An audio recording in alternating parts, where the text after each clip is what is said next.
In the glittering yet gritty streets of 1960s Manila, where jazz clubs buzzed with life and neon lights danced on rain-slicked pavements, a young woman named Lucila Lalu was quietly building an empire. Behind the glamour of the capital's nightlife and beneath the surface of its conservative society, Lucila was writing her own story, a story of courage, ambition, and eventually, tragedy. Her name would later echo in the country's collective memory, not for her success, but for the horrifying way her life came to a brutal end.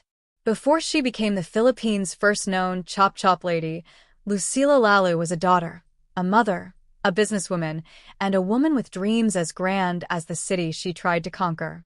Born in the rural town of Candaba, Pampanga, Lucila was no stranger to hard work. Life in the province offered little for someone with her drive. With nothing more than ambition and a desire for change, she moved to Manila in 1961. At first, she was just another young woman trying to make ends meet, working as a waitress in dimly lit bars and restaurants. But unlike many who faded into the city's background, Lucila had vision. She didn't want to just serve customers, she wanted to own the business. By the mid-60s, she had done just that. Lucila owned and managed 2 establishments, Lucy's House of Beauty, a thriving salon in STA Cruz, and the Pagoda Soda Fountain, a popular cocktail lounge on Rizal Avenue. Her clientele ranged from working-class women to Manila's professionals. She employed and empowered other women. She was independent, fashionable, confident, everything that traditional society feared and secretly admired in a woman. Lucila was redefining what it meant to be a successful Filipina, and she did it without apologizing to anyone. But success like hers did not go unnoticed. She caught the attention of several men, some enamored by her charm, others drawn to her status. Among them was Patrolman Aniano Vera, a married police officer with whom Lucila entered a relationship. Their romance, though unofficial, was serious enough to result in the birth of a son. Yet Vera's affection reportedly masked a dark side. He was known to be jealous and controlling, deeply uneasy with Lucila's independence and her growing connections with other men. Despite, or perhaps because of, this volatility, Lucila continued to live life on her own terms. She later became involved with a younger man, a 19-year-old waiter named Florantirelos. Their relationship, while passionate, was also marked by a clear imbalance. Lucila was the boss, the provider, and the one in control. Then came Jose Luis Santiano, a 28-year-old dental student from a respectable family. This relationship seemed different, more discreet, more delicate. But even this connection, like the others before it, would soon be overshadowed by suspicion and blood. May 26, 1967. It was a warm Friday evening when Lucila was last seen alive. That day, she went about her usual business, checking in at her beauty salon, giving instructions to her staff, and dropping by the Pagoda Soda Fountain. Nothing seemed out of the ordinary. Some of her employees recalled that she had mentioned plans for later that evening, but didn't say with whom. She was dressed smartly as always and carried herself with the poise of a woman who had everything under control. No one could have guessed that this would be the last time they would see her. 2 days later, on May 28th, horror struck the city. Construction workers in the Libertad area discovered a pair of severed legs, wrapped in newspaper, left in a vacant lot. The papers were dated the day before, May 27th. Panic and curiosity swept through the city. Who could commit such a gruesome act? The next day, a second discovery was made, this time a headless, limbless torso stuffed in a cardboard box near EDSA, one of Manila's busiest highways. It was only after fingerprint analysis that authorities confirmed what the city was already whispering. The victim was Lucila Lalu. The news stunned the nation. This was no ordinary murder. It was calculated, cold, and disturbing. The press labeled it a chop-chop killing, a term that would forever haunt Philippine crime reporting. But beyond the gruesome headlines, people asked, why Lucila? Who would do this to a woman who had seemingly done nothing but chase her dreams? The investigation began with urgency. The police zeroed in on the men in Lucila's life, starting with Florantirelos. He was arrested immediately, but his airtight alibi, confirmed by co-workers who saw him working the night of Lucila's disappearance, quickly ruled him out. Next came patrolman Aniano Vera. He had motive. He was reportedly furious at Lucila's other relationships and her refusal to live a quieter, more obedient life.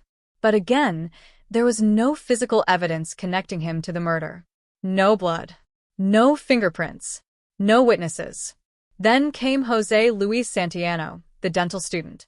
Quiet. Educated. Seemingly incapable of violence.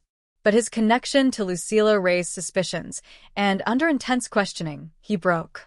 He confessed. He claimed he and Lucila had gotten into an argument after she threatened to expose their affair, possibly damaging his future as a professional. He said he lost control, struck her, and, realizing what he had done, used a surgical blade to dismember her body in his clinic. He described how he wrapped her body parts, placed them in containers, and traveled across the city using taxis and jeepneys to dispose of them.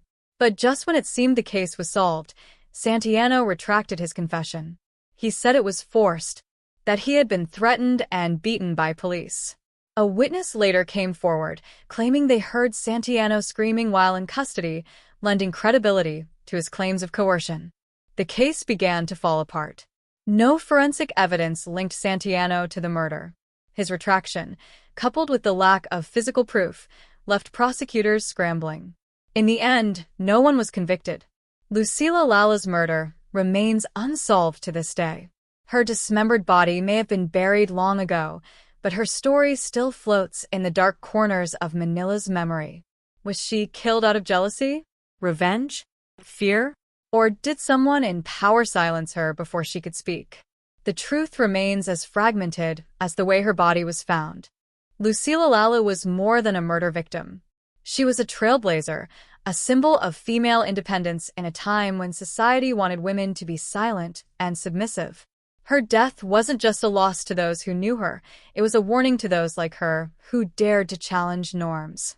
Today, her story is retold not only to remember a heinous crime, but to honor a woman who lived boldly, loved freely, and paid the ultimate price for her independence. The mystery of her vanishing may never be solved. But the legacy of who she was, Lucila Lalu, the woman behind the headlines, will never be forgotten. May 28, 1967.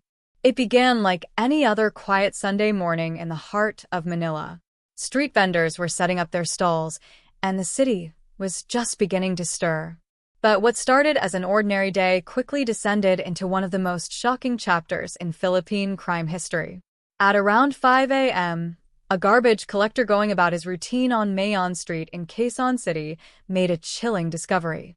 Inside a rusty, battered trash bin, partially covered in newspaper, were two severed human legs, carefully and precisely cut at the thigh.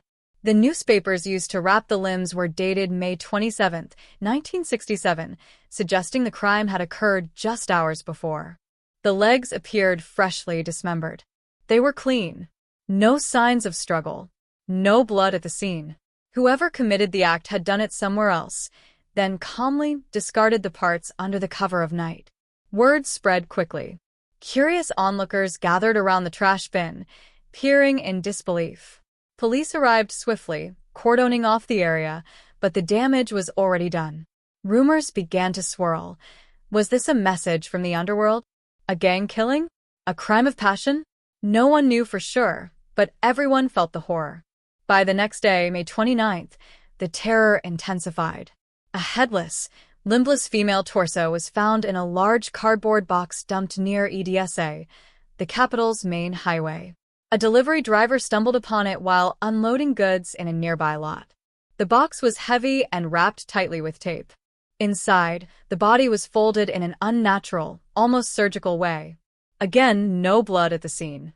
The killer had clearly taken great care to clean up, indicating planning and, perhaps, medical knowledge. And then, on May 30th, yet another gruesome piece of the puzzle surfaced. Two severed arms, abandoned near South Superhighway. All parts belonged to the same victim. This was not a random killing. It was a deliberate, calculated dismemberment spread out across different districts of Metro Manila. For days, Newspapers ran screaming headlines with phrases like, "Butcher strikes again," and "Who is the chop chop lady?" Forensic examinations were immediately ordered. Dr. Felipe Zamora, the city's chief medical examiner, led the autopsy. The body parts, although decomposing slowly in the humid heat, showed signs of professional dissection. The cuts were clean, no jagged edges, no hesitation marks. These weren't the work of an amateur. The body had been dismembered with surgical precision, leading investigators to believe that the killer had a background in medicine, dentistry, or surgery. But identifying the victim proved difficult. There was no head, no face, no ID, no clothing, only body parts. Dental records, the usual method of identification in cases involving decomposition or mutilation, were useless because the head was still missing. Days turned into an agonizing wait. Who was this woman? Why had she been killed so brutally? Fortunately, there was one lead. Fingerprints. A faint set had been lifted from the dismembered arms. The police began cross-referencing them against criminal and employment databases. After several tense days, a match came through. The victim was identified as Lucila Lalu, a 28-year-old businesswoman who owned a beauty salon in Sta Cruz and a cocktail lounge called Pagoda Soda Fountain on Rizal Avenue. Lucila had been reported missing just days earlier by her employees and family, who had grown concerned when she failed to show up for work or answer calls. The news sent shockwaves throughout Manila. Lucila wasn't some anonymous victim. She was a prominent, recognizable figure in the local business scene. A young, independent woman who had worked her way up from waitress to entrepreneur. Her name had appeared in society columns. She was admired by many and courted by influential men. And now, she was the subject of a gruesome murder that had the city gripped in terror. The public's reaction was visceral.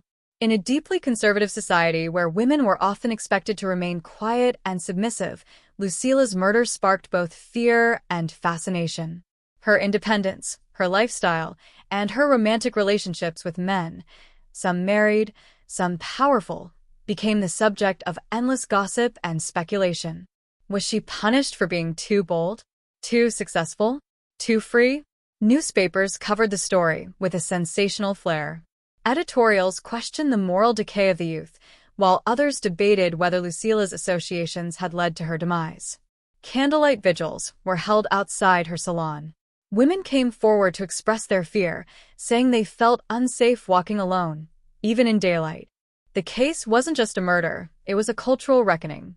Police, under enormous pressure from the public and media, launched the largest manhunt of the decade. Suspects were interrogated. The men in Lucila's life, particularly those with medical knowledge, were questioned intensely. The gruesome nature of the crime made it clear this was personal, and whoever did it had not just wanted her dead, they had wanted to erase her. The emotional toll on her family was overwhelming.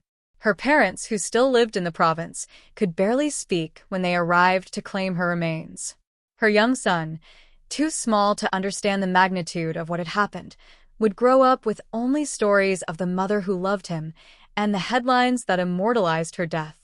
Even as the pieces of Lucila's body were collected and buried, one haunting detail remained unresolved. Her head was never found. Despite extensive searches across Manila's canals, dump sites, and back alleys, it was as if her face had been deliberately hidden from the world, a final act of cruelty to strip away her identity and silence her forever. To this day, the dismemberment of Lucila Lalu remains one of the most chilling crimes in Philippine history, not just for its brutality, but for the way it exposed the darker corners of society, the misogyny, the obsession with morality, the willingness to blame a woman for her own fate. Lucila wasn't just a victim of murder. She became a symbol of ambition, defiance, and the price a woman pays when she dares to stand on her own. The discovery of her body parts didn't just shock a nation. It started a story that would haunt it for generations. As the grim reality settled in that the dismembered body parts belonged to Lucila Lalu, a 28-year-old entrepreneur admired by many and envied by some, Manila was plunged into a state of fear and speculation. Her death was no ordinary crime. It was brutal, deliberate, and surgical. The police were now under immense pressure. Public outrage grew with every passing day, and the media pushed the authorities to find the person, or people, who had turned a once vibrant woman into a nationwide horror story. The crime scene, or rather the multiple dump sites, yielded very little forensic evidence. But what was unmistakable was the precision with which the body had been dismembered. Clean cuts. No jagged tears. No hacking or butchering. Just calculated, almost professional dissection. This chilling detail immediately led investigators to a key assumption. The killer had medical knowledge, possibly a doctor, a dentist, or someone with surgical training.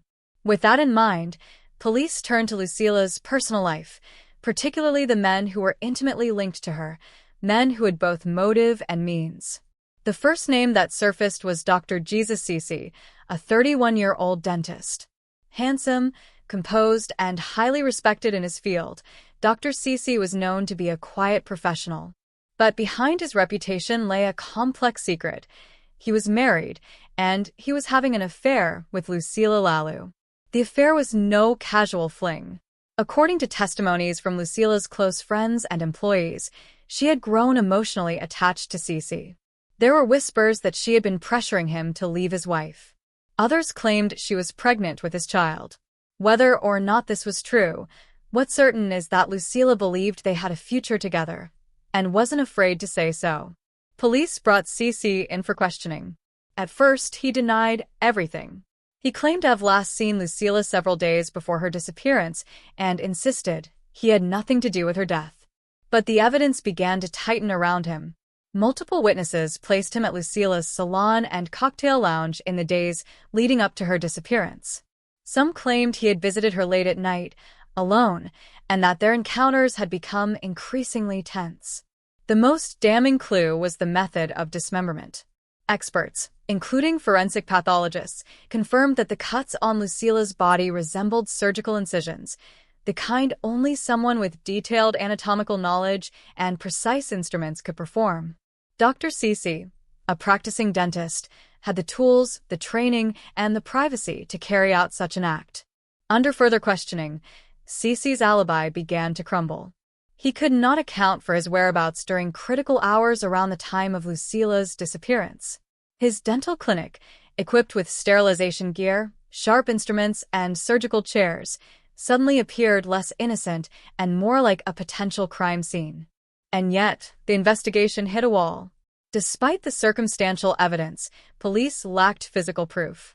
There were no fingerprints, no blood-stained instruments, no eyewitness accounts of Cece transporting body parts.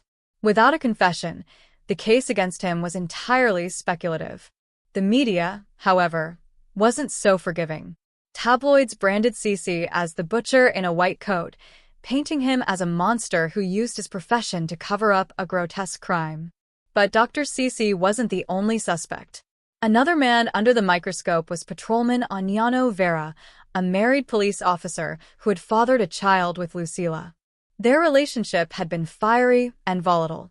Vera, known to be possessive and easily provoked, had allegedly grown furious when Lucila began seeing other men. Coworkers at Lucila's salon recalled heated phone calls, late-night arguments, and threats. He had motive, jealousy, betrayal, and a fear of public scandal. Yet Vera's status as a police officer complicated matters. Some believed he used his position to misdirect the investigation or keep his name off formal suspect lists. When interrogated, he denied involvement and provided an alibi that his colleagues curiously supported. Many questioned whether the police force had closed ranks to protect one of their own. Then there was Florenti Rellos, a 19-year-old waiter who had been living with Lucila at the time of her disappearance. Much younger and reportedly financially dependent on her, Rellos had little power in the relationship. After Lucila vanished, he was arrested almost immediately, but his alibi was airtight. He had been working a full shift during the time frame in question, and several coworkers confirmed it. After 3 days in custody, he was released, but the emotional damage had already been done. The police, desperate for a lead, had grabbed at shadows. The fourth and most sensational suspect was José Luis Santillano, a 28-year-old dental student. Tall, polite, and from a respectable family, Santillano had also been romantically involved with Lucila. He was interrogated multiple times, and under intense pressure, he confessed. According to his own signed statement, Lucila had threatened to expose their affair and derail his career. Enraged and afraid, he said, he murdered her in a fit of panic. He even described dismembering her body using surgical tools from his dental training kit and disposing of her remains across Metro Manila using public transport. His confession sent shockwaves through the city.